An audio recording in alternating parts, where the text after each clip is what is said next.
So Daniel Bryan,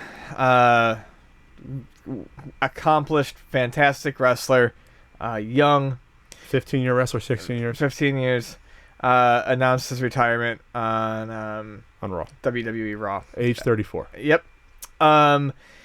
This was a guy who easily had 5-6 good years left in him. But Daniel Bryan wrestled a very physical, very acrobatic style. Daniel Bryan bumped a lot, which, for those not in the know, means you sell the move. You make it look real. You make it look as real as possible. Flying headbutts he used to do, which were bad. Yep.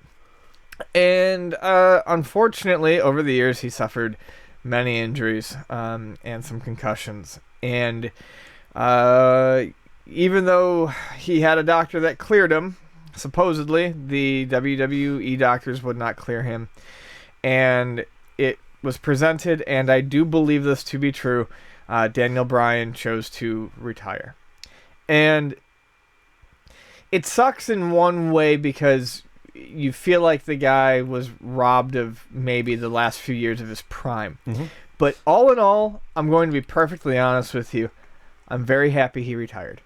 Oh, of course. And I'm very happy he retired because this lessens the probability of me hearing about him being dead at 45 or 50 because he just kept taking the fucking injuries. Or becoming addicted to painkillers. Painkillers, yes. Yeah, I think what's interesting about this was that Bryan himself said he was cleared by NFL, doctors, who do the concussion protocols, things like that. Yeah. He got cleared in the fall. He said he was cleared. So originally when he was injured, he got the surgery on his neck. His arm was,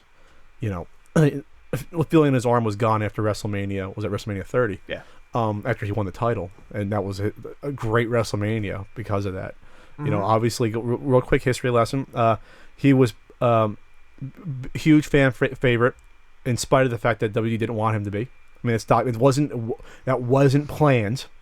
No, they literally put him with the fucking Wyatt family to try to get him away from the main event scene, to get people off him, and it did not work. Nope. And they quickly realized that you couldn't stop him. And then after he wasn't in the Royal Rumble, they realized we fucked up big time.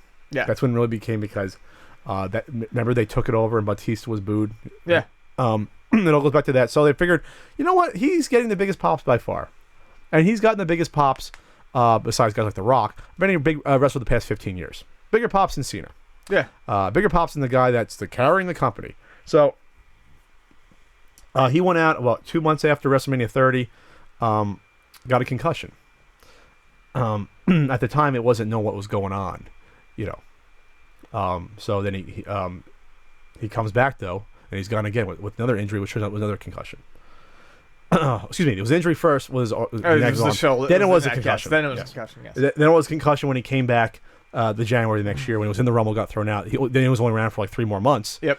Got the IC belt, had to relinquish it after WrestleMania 31. So he basically wrestled 4 months the past like 2 years, something like that, or the past 20 months, 4 months. So I'm very happy that this was found, obviously. But I'm just wondering then, what was the concussion protocol before? At least with the other doctors that didn't find something, all of a sudden they found something. Does that mean that WWE has better concussion protocols than the NFL does, or tests that are more stringent? Because he got cleared by guys that did work. I think he said for like the Arizona Cardinals. I can't say one way or another whether they're more stringent. It's just weird. But the timing's weird. The NFL, I mean, and they've been shining light on that forever. They're a ton better now, though. They have to be, because they're not getting sued. Okay. So. Well, they weren't. I mean, let's put it that way. No, now they are. Now I know now they here and there guys stay in the game, but now they have guys mandatorily come out of the game if they get knocked up. They get knocked up, yeah. So they don't get pregnant, but yeah, it does raise that question. And maybe they do. I think that the ever-changing world of the WWE is that they want it to appear more friendly, and I think especially with the fact that you hear of wrestler deaths multiple times a year, I think they wanted to play it very safe with Bryan and would not clear him. Now you know why there were so many deaths. I think it's become clear now. I think the Benoit murder, suicide was sort of the big one. But before that, Chris Nowinski was one of the first guys that brought, and he's been doing this for like 10 years. He's very important, not only for this, but for the NFL and things. He was one of the first guys, because his career, and he was a talented guy, to get on board with, these concussions are really fucking up your brain. Yeah. He was doing this in 2005, way before this became sort of the, what's the word I'm looking for? The object du jour of all these sports about concussion and protocol and coming back too soon. So he was on this early, and I think he's probably helped WWE along the way. Test guys like this, like Dirk Ziggler was a guy that got a really bad concussion a couple years ago. Dirk Ziggler, well, Dolph Ziggler. Yeah, that's where the name comes from. When he got kicked in the head. So they're being careful. But now, unfortunately, I think this is why a lot of these wrestlers are dying in their 40s and 50s, or suicide, drug addiction. They're getting fucked up in the head. They're probably getting CTE. Because football players are killing themselves now and losing their minds and things like that, and wrestlers are getting just as much brain trauma. He wrestled for 15 years. Daniel Bryan said in his nearly 25 minute long retirement speech at the Raw, which by the way was great, very emotional. But actually, I think I only saw the first part of it then, because what I saw was like 11 minutes. It was long. It's like 20 minutes. Because he went and did a big speech, got out of the ring, and then I guess he must have gotten back in. Oh, well, maybe yours was condensed down. What did you say on WWE Network? No, I just found it on YouTube half an hour after it finished. Maybe it was shorter. I'm not good with timing. I have CTE. Anyway. So, sorry, continue. Oh, no, you threw me off, so I don't know what's up about. No, but so the speech was nice, and very heartfullt. It was fantastic to see the fans react to him the way they did. Just as popular as ever. I mean, they all wish he. I mean, seeing the wrestlers' tweets, was heartbreaking. Them being like, "Wish I could have had one more with you. You elevated me. This, that, and the next." Nicest guy in the world. Yep, everyone says it. There was something that bothered me though, and God, it fucking bothered me, and it was watching Triple H and Vince McMahon up there smiling and clapping and applauding him on, and so that wasn't on Raw, that was the after show. Oh, okay. Well, you guys fucked his career. And that was something that I took big issue with. Well, they took the title away from him and tried to squash him. Yeah, but that made him bigger though. I mean, it did. They accidentally made him bigger. Yes. And I mean, his WWE stuff was not the highlight of his career, but it was.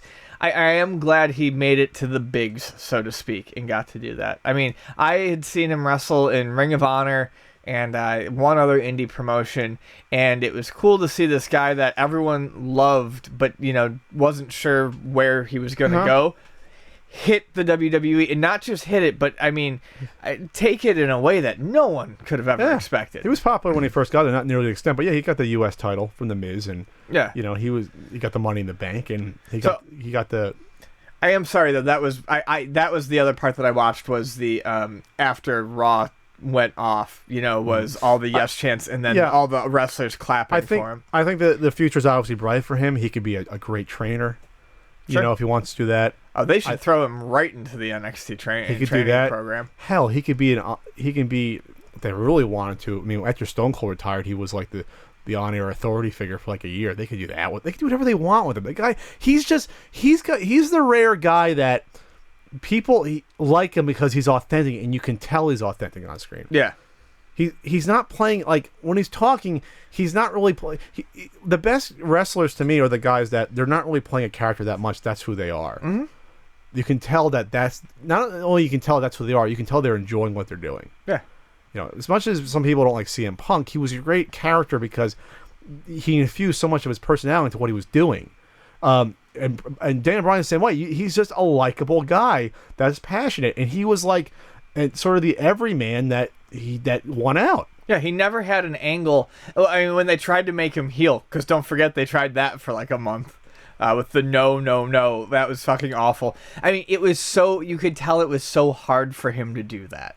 But people still loved yes, I know, but they still loved it. But it's like they still liked not liking. You know what I mean? They were still, even the no stuff. It was still like they were still with him. Like the stuff with like Hell No and with Kane was always entertaining. Well, that's the thing with the no thing is that it's everyone still chanted it, every time they tried to thwart him, it backfired. Sure.